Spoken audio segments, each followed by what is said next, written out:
Hello everyone, कैसे हैं आप लोग। आज हम कंटिन्यू करेंगे क्लास 12 का chapter alternating current. Last lecture में हमने बात करी थी, अगर हम एक ऑल्टरनेटिंग सर्किट में जहाँ पे हमारा ऑल्टरनेटिव सोर्स लगा हुआ है वहां पे अगर हम ओनली रेजिस्टिव लोड रखें तब क्या इफेक्ट आता है करंट में, ओनली इंडक्टिव लोड रखें तब क्या आता है, या ओनली कैपेसिटिव लोड रखें तब क्या आता है। तो हमने ये स्टडी करी थी, इनके फेजर डायग्राम से समझे थे। आज हम उसका यूज करेंगे और हम बात करेंगे ऐसे सर्किट्स के बारे में जिनमें इनका कॉम्बिनेशन लगा होता है। कॉम्बिनेशन मतलब हम बात करेंगे, हमारे पास तीन चीजें थी, एल सी आर, ठीक है, इंडक्टर, कैपेसिटर और रजिस्टर। हम बात करेंगे एक बार एल को आर के साथ कंबाइन कर देंगे, एल आर सर्किट, सी को आर के साथ कंबाइन कर देंगे, सी आर सर्किट। तो आज हम बात करेंगे एल आर और सी आर सर्किट के बारे में। चलिए स्टार्ट करते हैं आज का lecture with L R circuit, ठीक है। चलिए करते हैं L R circuit. L R circuit, L R मतलब L for inductor, L is for inductor, R is for resistor, inductor resistor circuit. तो इंडक्टर रजिस्टर सर्किट की आज हम बात करेंगे, ठीक है। एक सर्किट डायग्राम बना लेते हैं इसका। तो पहले हम रख देते हैं, इंडक्टर लगा दिया, ये हमारा इंडक्टर एल और रजिस्टर हमारा आर। सप्लाई हमने किससे ले ली, एक ऑल्टरनेटिंग सोर्स दिया इस तरीके से, ठीक है। तो ये सोर्स जो है ये वोल्टेज सप्लाई करेगा, ऑल्टरनेटिंग वे में करेगा। हम एज्यूम कर लेते हैं कि ये जो भी कुछ भी वोल्टेज होगी तो ये वोल्टेज क्या होगी, इसमें दो में डिवाइड हो जाएगी, दो सेक्शंस में। एक होगा वी एल में हो जाएगी और एक हो जाएगा वी आर में। तो दो जगह पे आपकी क्या हो जाएगी, वोल्टेज डिवाइड हो जाएगी। एक हो गया जो भी जितनी भी वोल्टेज है यहां से जितना भी, अगर हम किरचॉफ लॉ अभी लगाएं तो जो भी इसकी वोल्टेज निकलेगी वो वी एल और वी आर में हो जाएगी कन्वर्ट। तो वी जो होगा नेट वो होगा वी एल में और वी आर में ब्रेक हो जाएगा, हाँ या ना, ये हो जाएगा, ये हो जाएगा, ठीक है। अब हम बात एज्यूम कर लेते हैं कि करंट हमारा कितना जा रहा है, आई, करंट हमारे से मूव कर रहा है, I is equal to I naught sine omega t, I is equal to I naught sine omega t. तो हमारे इसमें यहां पे हम क्या करते हैं, यहां पे हम रिवर्स मेथड यूज करते हैं। कैसे, हमने पहले क्या किया था, वोल्टेज माना था, उससे करंट निकाला था, ठीक है, जब हमने इंडक्टिव और रेजिस्टिव अकेले अकेले लोड की बात करी थी। अब यहाँ पे कॉम्बिनेशन है तो हम क्या करते हैं, एज्यूम कर लेते हैं करंट को और फिर हम बात करते हैं वोल्टेज निकालते हैं, इसकी उल्टा करते हैं। यहाँ पे देखिए वोल्टेज निकाल लेते हैं, V L, voltage across inductor, उसकी बात करते हैं, ठीक है। वोल्टेज का हमें पता था, हमने जब बात करी थी, जब हम एसी सप्लाई में अगर हम इंडक्टर लगा देते थे तो हमारा जो करंट था वो क्या होता था, अगर फेजर डायग्राम याद हो तो वोल्टेज हमारा क्या होता था, आगे चलता था, वोल्टेज हमारा आगे चलता था और हमारा करंट क्या था, लैग करता था। हमारा करंट क्या करता था, लैग कर जाता था।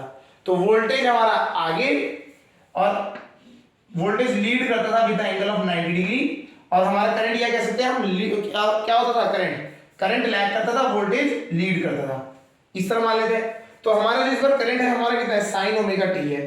तो ये क्या होगा, वोल्टेज तो 90 डिग्री आगे चलेगा फेज में, ठीक है जी। तो इसको हम मान लेते हैं, इसका एम्पलीट्यूड वी नॉट एल मान लिया, ठीक है, sign omega T plus pi by 2, sign omega T plus pi by 2। तो वोल्टेज क्या करता है, इंडक्टर में लीड करता है, वोल्टेज जो है वो लीड करता है इंडक्टर के केस में। और रजिस्टर के केस में अगर बात करें तो रजिस्टर में तो बिल्कुल सेम ही रहता था, उसमें तो कोई चेंज ही नहीं आता था। तो यहाँ साइन ओमेगा टी, जो जिसमें करंट फ्लो कर रहा है उसी फेज में आपका वोल्टेज होगा रजिस्टर का, क्लियर। तो यहाँ पे आपको ये चीज समझ आ गई होगी। तो हमारे जो वोल्टेजेस हैं वो इस तरीके से वैरी करेंगे, एल और आर का, क्लियर। तो इसको हम प्लॉट करके देख लेते हैं, हम प्लॉट कर देते हैं फेजर डायग्राम में। हम बोल देते हैं भैया हमारा ये इस तरह से साइन ओमेगा टी वाले को हमने मान लिया वी आर, तो वी आर हमने एक्स एक्सिस में दिखा दिया, ठीक है। इससे वी एल क्या है, 90 डिग्री आगे चल रहा है, वी एल 90 डिग्री आगे ले लेते हैं, कोई प्रॉब्लम नहीं। तो हमारा जो अगर बात करें, हमारा जो हमारा सप्लाई किया गया है वोल्टेज, वो इन दोनों का क्या रिजल्टेंट ही तो है। तो it will be something like this, यहां पे कहीं पे होगा भी, हाँ या ना, इधर कहीं पे होगा। तो इसका फेजर डायग्राम कुछ इस तरह बनेगा, यहाँ पे समझ आ रहा होगा, इधर को आप इंडक्टर हो गया, यहाँ पे इंडक्टर हो गया, यहाँ पे रेजिस्टिव हो गया, तो इसके बीच में होगा। इंडक्टर चाहेगा कि वोल्टेज ऊपर को चले जाए इस वाले फेज डायरेक्शन में, रेजिस्टर चाहेगा इधर को आने का, तो ये क्या है, इसके बीच में कहीं पे आएगा, एग्जैक्टली बीच में नहीं है, कहीं कहीं पे बीच में आ सकता है। क्लियर है? चलिए, तो हम अब बात करते हैं VL और VR की बात कर लेते हैं, कैसे करते हैं। ठीक है, इसको हम कैसे करेंगे कि कितना आया है, ये एंगल कितना है, कैसे निकालेंगे, ये एंगल फाई मान लेते हैं हम, तो ये एंगल कैसे निकालेंगे, इसको निकालने के लिए हम यूज करते हैं थोड़ा करंट का कंसेप्ट ले लेते हैं।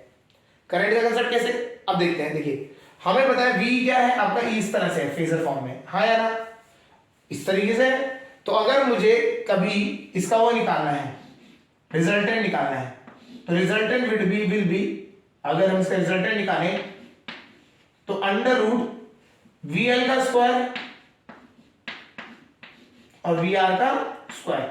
हम मैग्नीट्यूड की बात करते हैं खाली, ठीक है, मैग्नीट्यूड की बात कर लेते हैं, ठीक है, मैग्नीट्यूड की बात कर लेते हैं। ये हो गया आपका, ठीक, ये हो गया आपका V0, तो हम मैग्नीट्यूड से ही निकाल लेंगे इसको फाई की वैल्यू को ना, तो मैग्नीट्यूड की वैल्यू लेते हैं, तो V0 ये हो गया। तो V जो आपका नॉट सप्लाई हुआ है, अगर हम बात करें इसकी इंडक्टर के लिए जो मैक्सिमम होता था वो क्या होता था, इट वाज, अगर हम बात करें इंडक्टर में रेजिस्टेंस जो होता है वो होता है आपका XL, है ना, जिसे हम रिएक्टेंस कहते थे, इंडक्टिव रिएक्टेंस। और हम बात करें VL इज इक्वल टू क्या हो जाएगा, I इंटू XL, यही तो होगा। तो VL की वैल्यू कितनी हो जाएगी, अगर हम बात करें I इंटू XL, यही तो होगा। चलिए, हाँ, ये I का स्क्वायर XL का स्क्वायर प्लस ऐसे ही रजिस्टर के लिए उसके डालते हैं करंट, आप रजिस्टर के लिए I स्क्वायर R स्क्वायर, तो I कॉमन ले लिया बाहर, under root XL square plus R square, यही तो होगा, इस तरह से बन जाएगा। ठीक है, तो ये आपका बन गया V0, जो वोल्टेज का एम्पलीट्यूड है, जो भी इस वोल्टेज है ना इसका मैक्सिमम V0 अगर मैं बात करूं तो वो कितनी हो गया, that will be equal to हमारा I0 मान लेते हैं, अगर हम मैक्सिमम की बात करें तो I0 होगा, तो that will be equal to V0 is equal to I0 under root XL का square plus R square, XL का स्क्वायर प्लस R स्क्वायर। अगर हम बात करें V is equal to IR की फॉर्म में दिख रहा है, नहीं दिख रहा है, हाँ या ना, तो ये सही में ये जो आपका ये जो चीज है ये एक रेजिस्टेंस की तरह ही होता है, इसे कहा जाता है Z से हम लिखेंगे, इसे हम लिखेंगे Z से, और तो ये हो जाएगा V0 is equal to I0 Z, और Z होता है क्या है, Z इज इम्पीडेंस, Z को क्या कहा जाता है, impedance, Z is called impedance. Clear है? चलिए इसको थोड़ा सा इधर लिख लेते हैं, ठीक है, ये VL। तो हमारे को देखो, हमारे को V0 का फॉर्मूला मिल गया, V0 is equal to I0 into Z, where Z is called impedance, और Z की वैल्यू कितनी होती है, अंडर रूट XL का स्क्वायर प्लस R स्क्वायर, और हमें पता है XL की वैल्यू क्या होती है, ओमेगा L, ये हो गया। तो अगर हमें Z, ये हमें V0 मिल गया, तो हम यहां से V0 L भी निकाल सकते हैं, या VL हम निकाल सकते हैं। क्लियर? तो इस तरीके से हम ये यूज करते हैं। तो हमारे पास देखिए फॉर्मूला क्या इससे निकलते हैं, हमारे पास एक चीज समझिए, हमारे को निकला इंपीडेंस, एक चीज नहीं मिली, रेजिस्टेंस जो होगा हमारा it will be under root XL square plus R square. अगर हम बात करें XL की वैल्यू बता देते हैं, तो it will B omega square L square plus R square. इसे ये हो गया नंबर 1, ये हो गया नंबर 2। हमारा जो वोल्टेज है, हमारा जो वोल्टेज गिवन है वो क्या होगा, I0 Z, ये हो गया नंबर 3। क्लियर? अब हम बात करें, अगर तुम्हारे को आपको इसके लिए चाहिए V0 L निकालना है, तो V0 L के लिए सिंपल कंसेप्ट है, V0 L के लिए आपको क्या करना है, जो वोल्टेज कैसे निकालते हैं, I इंटू R। I कितना है हमारा, अगर ये इंडक्टर से पास हो रहा है तो करंट तो हमारा यही है I0, और R कितना है हमारा, R इसमें है XL, तो V0 L कितना आ जाएगा, I0 XL। ऐसे ही V0 R किसके बराबर हो जाएगा, I0 R। ये एक और फॉर्मूला बन गया। ठीक है, अब हम बात कर रहे थे कि फाई की वैल्यू तो निकालनी है, तो फाई के लिए हम क्या करेंगे, हम बोलते हैं भैया वो आप मैक्सिमम दे लीजिए, है ना। तो वी नॉट वॉल्यूम ले लेते हैं। तो टेन फाई आपका यहां से आ गया, इसको क्वेश्चन करेंगे तो और समझ आ जाएगा। टेन फाई आपका यहां से आ गया, that will be equal to V naught L upon V naught R, V naught L upon V naught R. Tan phi आ गया, V naught L upon V naught R. और अगर वी नॉट की वैल्यू हमें पता है, ये दोनों चीजें इसमें पुट कर देते हैं। वी नॉट एल की जगह पे क्या लिख देंगे, आई नॉट एक्सएल। तो वी नॉट की जगह पे क्या आ गया, आई नॉट एक्सएल। ठीक है, और वी नॉट आर की जगह पे आ गया I naught R, I naught R, I naught से आई नॉट कटा। तो टेन फाई का वैल्यू आ गया आपके पास XL plus R, XL plus R. ठीक है, एक्सएल प्लस आर आपका ये चीज आ गई। टेन फाई की वैल्यू भी आपके पास आ गई। अगर आपको कभी v की वैल्यू निकालने के लिए कहते हैं, तो v के लिए आपको कुछ ज्यादा खास नहीं करना है। v will be equal to, हमारे को पता है v नॉट, जो v नॉट हमारा बनेगा साइन ओमेगा टी प्लस ये वाला फाई फेज। ठीक है, तो हमारा v की वैल्यू निकल गई। तो ओवरऑल हमने बहुत सारी चीजें निकाली हैं इसमें। अब इसमें समझते हैं क्या क्या किया था हमने। सबसे पहले हमने बात करी कि हमारे पास जो वोल्टेज है, हमारे जो सप्लाई हो रही है वोल्टेज, वो दो हिस्सों में टूट जाएगी, एक इंडक्टर में और एक रजिस्टर में। V होगा VL में चल जाएगा, VR में चल जाएगा। ठीक है, फेज डायग्राम हमने बनाया क्योंकि हमें पता है करंट के हिसाब से रजिस्टर तो उसी फेज में होगा, लेकिन इंडक्टर जो होगा वो क्या होगा, लीड करेगा। Voltage of inductor will lead, तो लीड करेगा। हमने ये बना दिया, इन दोनों का रिजल्टेंट जो V आ रहा था ये हमने छोड़ दिया। अब हमने बात करी रिजल्टेंट निकालने के लिए ना। अगर मैक्सिमम की बात करें तो वी नॉट की अगर हम बात करते हैं, मैक्सिमम की बात करते हैं, तो V not will be equal to under root of this. ठीक है, इनका होगा पूरा ये सब करके, क्योंकि ये दोनों कितने हैं, ये दोनों हैं आपके 90 डिग्री के एंगल पे। cos 90 का तो जीरो होता है, तो इसलिए हमने ये सीधा लगा दिया। इससे हमने लगाया तो इससे हमारे को ये चीज मिली, V not is equal to I naught under root XL square plus R square. ये अंडर रूट वाली जो पूरी टर्म है इसको हमने z माना। क्या माना, z इंपीडेंस। तो V not is equal to I not z is the impedance. तो हमने यहां लिख दिया ये वाली चीज, ये चीज हमारी यहां आ गई, V not is equal to I not z। Clear, z की वैल्यू हमारे को ये है, हमारे को l पता होगा, ओमेगा पता होगा तो हम xl निकाल सकते हैं, और r पता होगा तो हम ये निकाल लेंगे, तो पूरा z निकल जाता है हमारे को, निकल गया। अब हमने z निकालने के बाद हमने बोला भैया ठीक है, अब हम वोल्टेज निकाल लेते हैं। मैक्सिमम वोल्टेज जो यूज होगी बाय इंडक्टर से मैक्सिमम वोल्टेज कितनी यूज होगी, करंट जितना है इनटू उसका resistance I not into XL. ऐसी रेजिस्टर कितना करेगा, आई नॉट इनटू आर।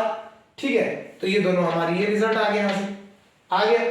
अब इसको हमने यूज किया, इसमें हमने tan फाई निकालने के लिए, क्योंकि हमें क्या है, हमें इस वोल्टेज की वोल्टेज जो ये V वाला है इसकी भी तो चाहिए फेज, इसका फेज है फाई, तो tan फाई निकल गया आपका under root XL upon R, क्योंकि हमने क्या किया, इन दोनों को डिवाइड कर दिया, अपने आप ये आ गया। फिर हमने लास्ट में इक्वेशन निकाल दी जो हमारे सोर्स में दी गई होगी उसकी इक्वेशन, तो उस तरीके से हमने ये लिख दिया। तो v not will be equal to sin omega t plus phi. तो ये जितना आपका इंडक्टिव लोड बढ़ेगा तो ये फाई बढ़ता चले जाएगा, और जितना रेजिस्टिव लोड बढ़ेगा फाई नीचे होता चला जाएगा। क्लियर हो रहा है, नहीं हो रहा है? तो आपके ये सारे फॉर्मूलेज इसमें से बन जाते हैं। क्लियर, तो इस तरीके से, इसको ज्यादा कॉम्प्लिकेटेड नहीं है, इजी है। अगर आप इसको न्यूमेरिकल वैल्यूज पुट करेंगे ना तो बहुत इजीली सॉल्व हो जाएगा। ठीक है, चलिए इसका एक बार क्वेश्चन देख लेते हैं, उसके बाद आगे बढ़ेंगे। एक दो क्वेश्चन देख लेते हैं इसके।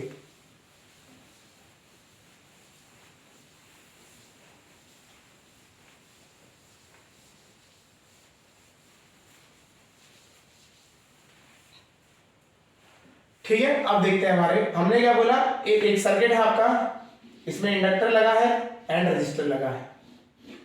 ठीक है, इसको हमने कनेक्ट कर दिया एक एसी सप्लाई से। क्लियर, तो एसी सप्लाई की वैल्यू दे रखी है आपको, चलो देख लेते हैं। V इज इक्वल टू आपको दे रखा है 2 sin 100t।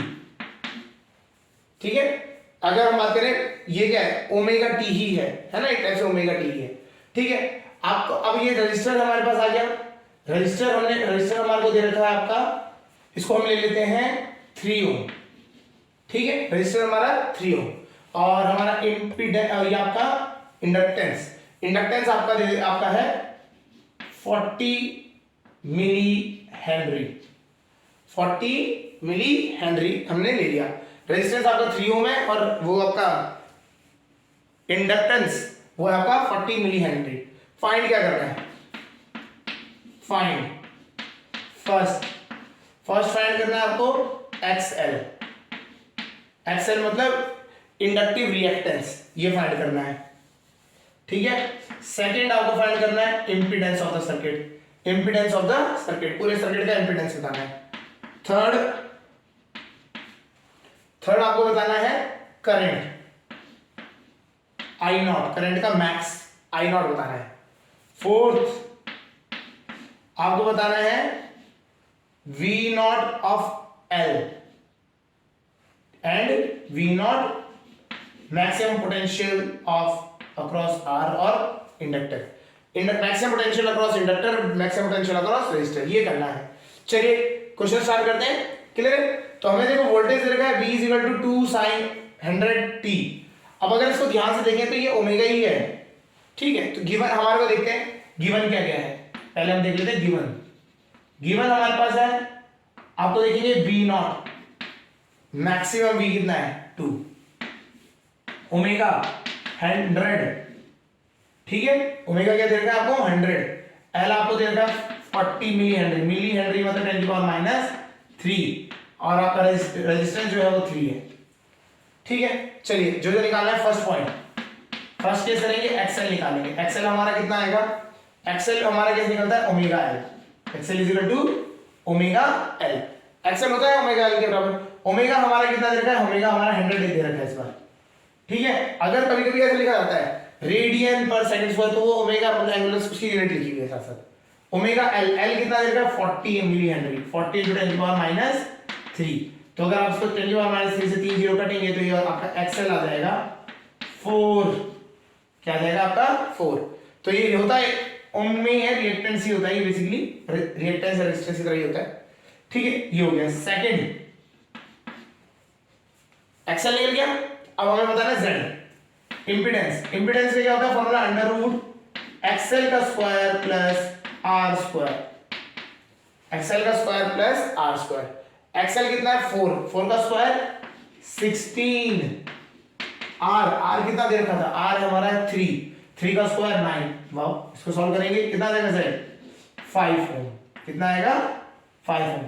16 + 9 25 को आपका √ निकालेंगे 5 ओम आ जाएगा। तो हमारा एक्सएल और ये तो आ गया, तो एक्सएल की वैल्यू यही लिख देते हैं, ये आया था आपका 4 ओम और ये आपका आया था 5 ओम, ठीक है। चलिए ये दो चीज तो हमने सॉल्व कर ली, इजी लग रहा होगा, ऐसा कुछ खास नहीं है, ये हो गया, ठीक है। अब आता है आई नॉट निकालना है। आई नॉट = क्या होगा V0 टोटल रेजिस्टेंस, ये तो होता है टोटल रेजिस्टेंस, हमने Z ही तो हो गया इंपीडेंस की तरह, टोटल रेजिस्टेंस हमारा Z हो गया। तो I naught will be equal to V0 Z, ये हम निकल के आया था V0 = I नॉट × Z, तो आई नॉट की वैल्यू वहां से निकल जाएगी, ठीक है। Z हमारे पास पता है, V0 हमारे को दे रखा है 2, चलिए गुड कर लेते हैं 2/5 तो 0.4 एम्पियर। आई नॉट कितना आ गया 0, ये आपका 0.4 एम्पियर, ये आपका आंसर आ गया इजी है। चलिए अब हम बात करें अगला नेक्स्ट केस V0 मैक्सिमम कितना हो सकता है और V0 R, ठीक है। देखिए किसी के अक्रॉस में हमारे को मैक्सिमम पोटेंशियल निकालना होता है तो क्या करेंगे, करंट का मैक्स इनटू इसका रेजिस्टेंस, करंट का मैक्स इनटू इसका रेजिस्टेंस, करंट का मैक्स इनटू रेजिस्टेंस, इसका रेजिस्टेंस होता है एक्सएल, एल से मल्टीप्लाई मत कर देना, इसको एक्सएल से मल्टीप्लाई करना है। एक्सएल हमारा कितना है 4 ओम, आई कितना आया आई नॉट हमारा अभी आया 0.4 इनटू 0.4 हो गया, एक्सएल कितना आया था 4 से मल्टीप्लाई कर देंगे तो it will B 1.6 volt, 1.6 volt. तो वोल्टेज कितना आ जाएगा सर 0.4 × 4 1.6 वोल्ट, और रेजिस्टेंस कितना आ जाएगा 0.4 इनटू रेजिस्टेंस की वैल्यू होती थी 3 तो 4 × 1.2 वोल्ट, 1.6 एंड 1.2 वोल्ट। ठीक है, इस तरीके से आपके V नॉट एल और V नॉट आर क्लियर हो रहा है, नहीं हो रहा है, समझ आ गया? ये इस तरह से क्वेश्चन आपको करना है। ठीक है, एक और क्वेश्चन करके देखते हैं, एक और क्वेश्चन कर लेते हैं। ठीक है, सेम चीज ऐसे ही बना हुआ है।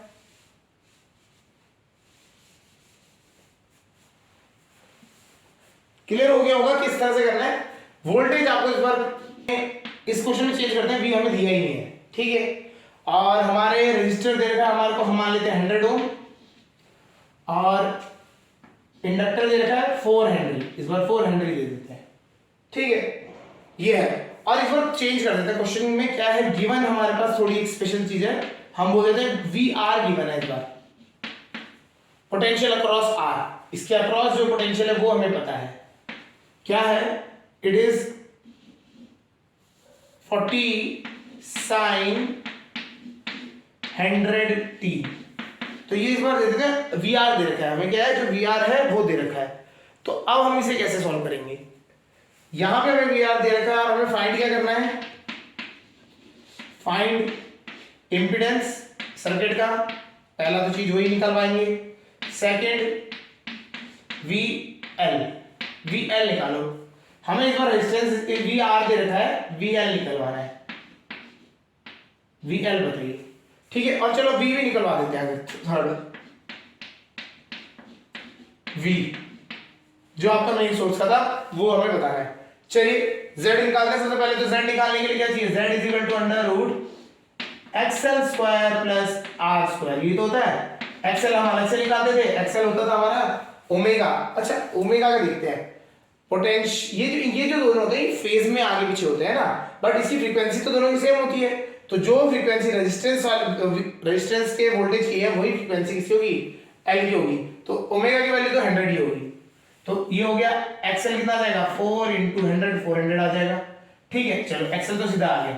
जेड हमारा कितना आ गया, 400 का स्क्वायर प्लस 100 का स्क्वायर। क्लियर, 400 का स्क्वायर करेंगे 16 0 0 जाते जा रहे हैं 4 0। ठीक है, तो z इज इक्वल टू कितना आ गया आपका, 100 बाहर आ जाएगा अंडर रूट 17। ये आपका क्या आ गया, ओम में आपका इंपिडेंस आ गया। ठीक है, ये इंपिडेंस आ गया आपका। क्लियर, चलिए ठीक है, इंपिडेंस आ गया। तो पहला वाला पार्ट समझ आ गया कैसे करना है। चलिए अब आते हैं VL पे। अगर मतलब ये तो इंपिडेंस निकालना तो हर एक क्वेश्चन में आप निकालना आना ही चाहिए आपको, है ना। तो ये ऐसा कुछ खास नहीं है, ये तो हमारा हो गया। अब आते हैं VL को निकालने के लिए हमें बहुत सारी चीजें चाहिए। क्या क्या चाहिए देखो, पहले तो हमें चाहिए V नॉट L चाहिए, साइन। ठीक है, ओमेगा हमारे पास चलो है भी कितना है 100t। अच्छा फेजर डायग्राम के हिसाब से अगर बात करें तो हमारा VR इधर हुआ करता था और VL इधर हुआ करता था। तो इन दोनों के बीच फेज डिफरेंस कितने का होता था, 90 डिग्री का। और VL होता था ना 90 डिग्री का होता था, और तो ये लीड करता था 90 डिग्री से, तो 90 डिग्री से लीड करता था। तो चलो हम तो सीधा लिख देते हैं π/2। तो ये तो हमारा फाई निकालने का ज्यादा टेंशन नहीं है, हमारा बचा V नॉट L निकालने का टेंशन। चलिए V नॉट L निकालते हैं। V नॉट L के लिए हमें पहले V नॉट L निकालने के लिए एक सिंपल बात है, V not L is equal to क्या हो जाएगा, I इंटू XL। ये तो होगा I इंटू XL, ये तो होता है। अब I भी नहीं पता, I निकालने के लिए हमारे पास, लेकिन हाँ VR से निकाल सकते हैं। हमें पता है V not R is equal to I into R, ये भी तो होगा, है या ना। V नॉट R हमें दे रखा है 40, V नॉट R दे रखा है 40, I R कितना है 100, तो I तो आ गया हमारा 0.4, यहां से I आ गया, आगे नहीं आ गया, इजी I हमारा आ गया। अब I को, इस I को हम उठा के इस वाले में रख देते हैं ऊपर, तो I आ गया 0.4। एक्सएल अभी निकाला था, एक्सएल सिंपल है, हेनरी में दे रखा है, इसको तो इसको ओमेगा से मल्टीप्लाई कर दो, 400 से मल्टीप्लाई कर दिया, 4 पॉइंट हटेगा 0 कटेगा, 4 16 160। तो ये क्या आ गया, V नॉट L किसके, V नॉट जो होता है L आ गया वो आपका 160। तो हमारा आंसर यहां से आ गया, दिस इज द वैल्यू। ठीक है, तो VL निकालना समझ आ गया कैसे किया। VL के लिए हमें V नॉट L निकालना था, उसके लिए हमें I निकालना था, I निकाला हमने और उसकी वजह से V नॉट L निकाल लिया। और हमें पता है फेज के हिसाब से अगर हम बात करें तो उनके फेज डिफरेंस कितना होता है, π/2 का होता है, वो लीड करता है तो π/2 हमारा आंसर आ गया। क्लियर, ये चीज समझ आ गई होगी। ठीक है, चलिए I हमारा को ये इंपॉर्टेंट है, तो I हमेशा I नॉट जो है हमारा, ये I नॉट जो नॉट की बात हो रही है ना, तो I नॉट की वैल्यू हमारे 0.4 इसका यूज होगा, तो इसको हमने यहाँ रख दिया। ठीक है, चलिए अब बात करते हैं हम V की। V इज इक्वल टू क्या हो जाएगा, V हमारा हो जाएगा V नॉट साइन ओमेगा, तो हमारा चलो 100 है, यहाँ पे आ जाएगा फाई। अब ये फाई क्या है, ये V यहाँ था हमारा, ये VR था, VL था, इसके बीच में तो एंगल था फाई, ही तो था फाई, तो tan फाई निकाला था हमने, tan phi is equal to XL upon R, XL upon R, तो XL हमारा आया था 400, R आया हमारा 100, दोनों को डिवाइड कर दो तो फाई आ जाएगा tan inverse 4, phi is equal to कितना हो जाएगा tan इनवर्स 4, तो फाई की वैल्यू निकल गई है ना, एक तो फाई चाहिए था, फाई निकल गया, तो हम फाई के रख देते हैं अपना ये tan इनवर्स 4। समझ आ रहा होगा कैसे कर रहे हैं, हमने पहले z निकाला, अब फेज डायग्राम से हमें पता है v और इनका रिलेशन पता है, हम उससे यूज करके फाई निकाल रहे हैं। हर एक का पता होना चाहिए हमें किस कहां पे है। देखो r तो उसी हम बात करते हैं, इसको यहां रख देते हैं, vl के बीच में अगर चाहिए था तो हमें vl निकालना तो 90 डिग्री, और v जो होगा मेन जो सप्लाई का है वो r से कितने एंगल पे होगा, फाई तक, तो r के r तो 0 ही दे रहा है, अगर यहाँ पे कुछ और होता π/3 होता तो π/3 में प्लस कर देते tan इनवर्स 4। ठीक है, जो भी होगा r में उससे प्लस करना था उस पे। ठीक है, ये आ गया। अब बचा V नॉट, V नॉट हमारे को पता है V not is equal to I not into Z, Z is the impedance, Z is the impedance. ठीक है, तो हमने भी Z निकाला ही था, तो हमने उसको निकाल के रख देते हैं। I आया था हमारा 0.4, इम्पीडेंस आया था हमारा 100√17 करके आया था, है ना, तो ये हो गया 40√17, तो V नॉट की वैल्यू आ गई 40√17। इस तरह से आपका ये आंसर हो जाएगा। क्लियर हो गया, समझ आ गया होगा, इस तरीके से आपको ये क्वेश्चंस करने हैं। चलिए अब हम बात करते हैं, ये तो हो गया हमारा इंडक्टर वाला, इंडक्टर और रजिस्टर। अब हम बात करेंगे कैपेसिटर और उसके साथ जोड़ दिया register, CR circuit, CR circuit, CR circuit, CR circuit में हम बात करेंगे इसके लिए। ठीक है, चलिए सेम चीज, कैपेसिटर लगाया, रजिस्टर लगाया, एक सोर्स ले लिया, ठीक है, ये R है, ये आपका C हो गया। करंट हमने इस बार एज्यूम कर लिया I is equal to I not sine omega t, sine omega t। VC निकालेंगे और फिर हम निकालेंगे VR, VR तो इजी है, V not R sign omega t, क्योंकि सेम फेज में होते हैं, ये इस तरह से हो गया। ठीक है, इंडक्टर में क्या करता था, V नॉट जो होता था आपका, जो इंडक्टर का जो पोटेंशियल होता था वो क्या करता, लीड करता था। ठीक है, यहाँ क्या करता है, लैग कर जाता है, यहाँ उल्टा होता था, यहाँ माइनस आएगा, यहाँ क्या आएगा माइनस, तो यहाँ आएगा V naught C sine omega t minus π/2। ठीक है, तो इसका फेजर डायग्राम जो होता है वो थोड़ा सा चेंज हो जाता है, वो बस नीचे को आ जाता है।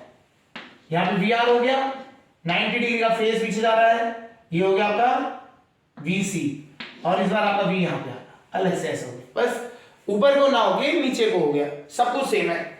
यही एंगल वो फाई निकालेंगे हम।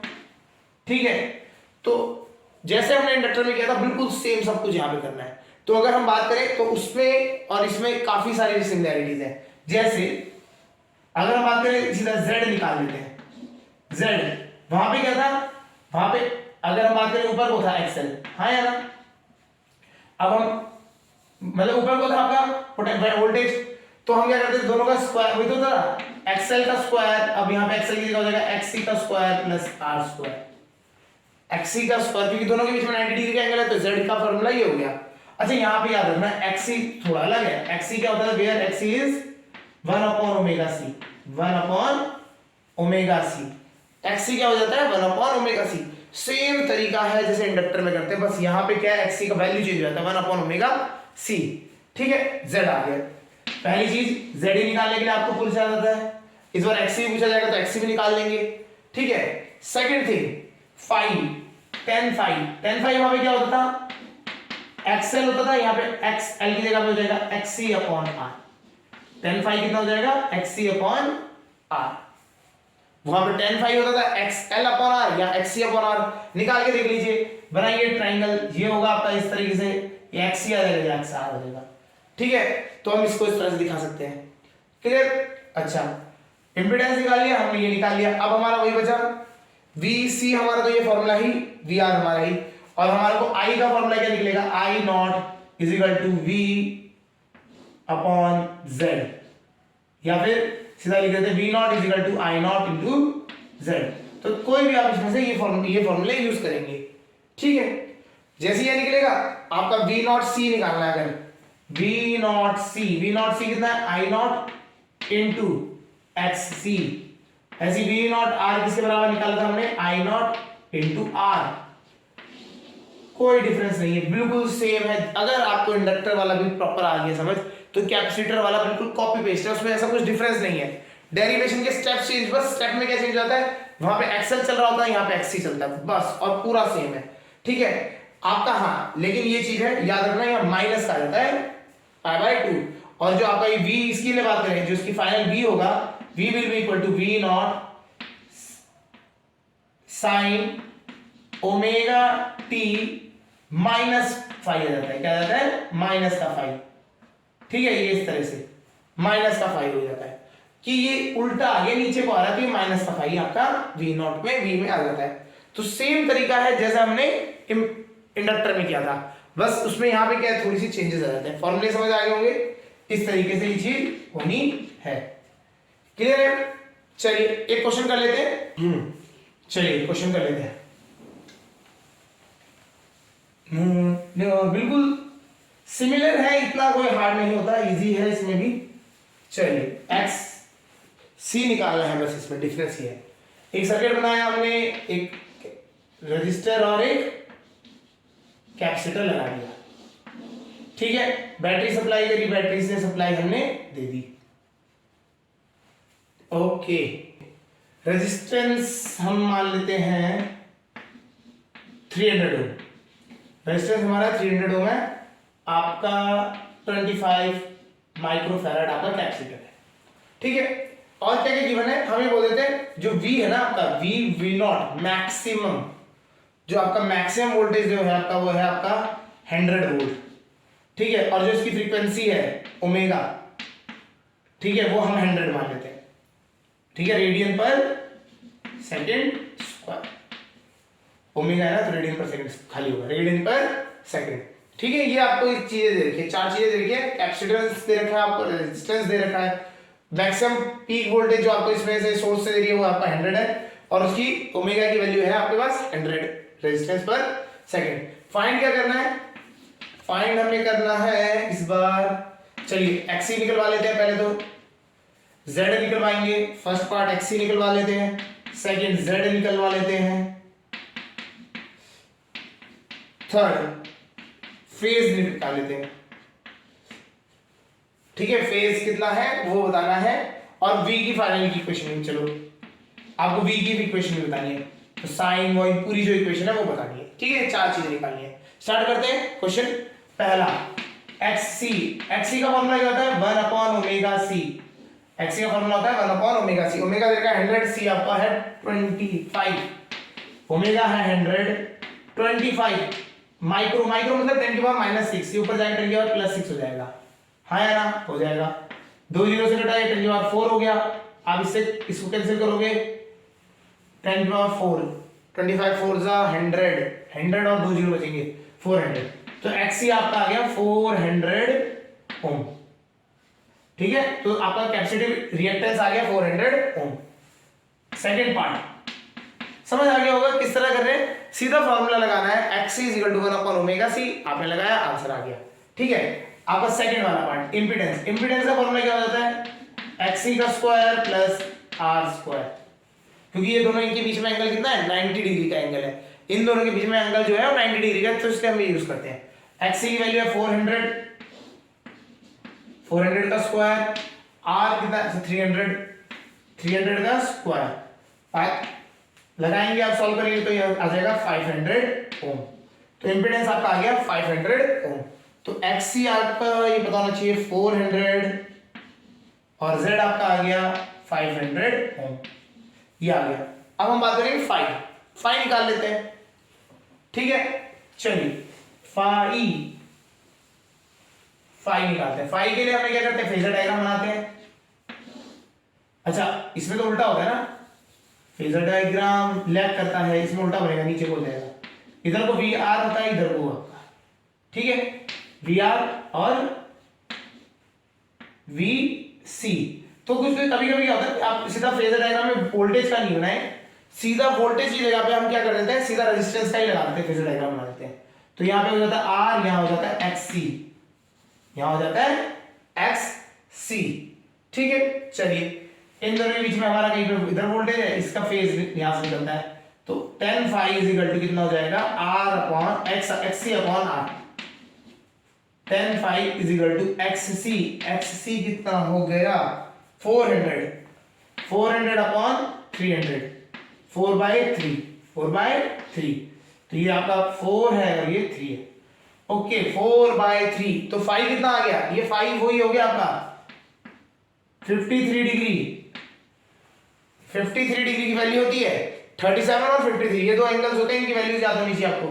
तो ये आपका 53 आ गया, फाई कितना आ गया आपका 53 डिग्री आ गया, ठीक है।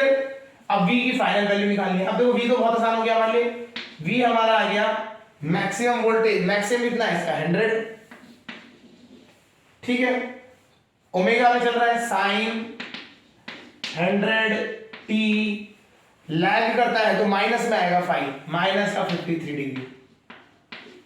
क्वेश्चन सॉल्व, ये हो गया। अगर तुमसे करंट, आपसे करंट निकालने के लिए बोल देता या मैक्सिमम करंट निकालने के लिए बोल देता, मैक्सिमम ही निकाल सकते, V0 अपॉन Z। V0 आपका कितना है 100, Z आपका भी निकल के आया था आपका 500, है ना। तो आपका ये आ गया 0.2 एम्पियर। अगर मैक्सिमम करंट भी आपसे पूछते हैं इस सर्किट में तो 0.2 एम्पियर। क्लियर हो गया। तो इस तरीके से आपको क्वेश्चंस करने हैं, इसमें ज्यादा कॉम्प्लिकेटेड नहीं है, फॉर्मूला बेस भी रहता है तो आसानी से हो जाते हैं। कंसेप्ट आपको पता होना चाहिए, एक बार कंसेप्ट पकड़ लिया, कैसे कैसे डायग्राम्स बनते हैं ये चीज समझ आ गई, अपने आप इसमें हो जाएगा। क्लियर है। तो थोड़ा सा एक बार वापस बता देते हैं, फेजर डायग्राम्स आपको पता होना चाहिए, फेजर डायग्राम इंपॉर्टेंट है। अगर हम बात करें एलआर सर्किट और सीआर सर्किट में, एलआर में कैसा बनता है, इस तरीके से बनता है, यहाँ पे वी आर होता है और यहाँ पे वी एल होता है। अगर हम खाली रेजिस्टेंसेस का बना लें तो रेजिस्टेंस का बनेगा यहाँ आर, ये हो गया वी, यहाँ हो गया एक्सएल, और एक्सएल की वैल्यू क्या होती है ओमेगा इंटू एल, और इसमें हमने जेड की इंपीडेंस की वैल्यू निकाली थी, कितनी होती है XL square plus R square, ठीक है। सीआर वाले में थोड़ा सा अलग हो जाता है, कैपेसिटिव और रेजिस्टेंस वाले में वी आर इधर हो जाता है, वी सी इधर हो जाता है, 90 डिग्री का लैग कर जाते हैं हम, और ये वी हो गया आपका, फाई यहां पे से निकलेगा और इसमें फाई यहां से निकलेगा। tan फाई की वैल्यू अगर इस वाले केस से बात करें तो हम इसके लिए फाई यहां से निकाल देते हैं, जी हो गया जेड हमारा, ये हमारा जेड। तो इसके tan फाई हम यहां से निकाल सकते हैं एक्सएल अपॉन आर। इसके लिए सेम इस तरह से बनेगा, इधर आर है, इधर एक्सी है, ये आपका जेड हो गया इंपीडेंस, ये हो गया फाई। तो tan phi is equal to XC upon R, ये हो गया। और आपका जेड इंपीडेंस की बात करें, इंपीडेंस आपका हो गया XC square plus R square. देखेंगे बिल्कुल सेम चल रहा है सब कुछ, बस एक्सएल और एक्सी का ही तो रिप्लेसमेंट है, और एक्सी की वैल्यू, ये एक्सएल की वैल्यू होती है ओमेगा एल, यहाँ एक्सी की वैल्यू होती है 1 upon omega C, 1 upon omega C. यहाँ एक्सएल की वैल्यू होती है ओमेगा 1 अपॉन में नहीं होता, वो बस अपॉन में आ जाता है। क्लियर है। तो ये चीज आपके इस तरह से यूज करनी है। क्लियर हो गया होगा, समझ आ गया होगा। चलिए अब हम नेक्स्ट लेक्चर में बात करेंगे एलसीआर सर्किट, जहां पे तीनों आ जाएंगे, कैपेसिटर, रजिस्टर और इंडक्टर, तीनों अगर एक साथ ही आपके आ जाए तब वो कैसे सॉल्व करेंगे। ठीक है, समझ आ गया होगा। चलिए आज के लिए इतना करते हैं, ओके।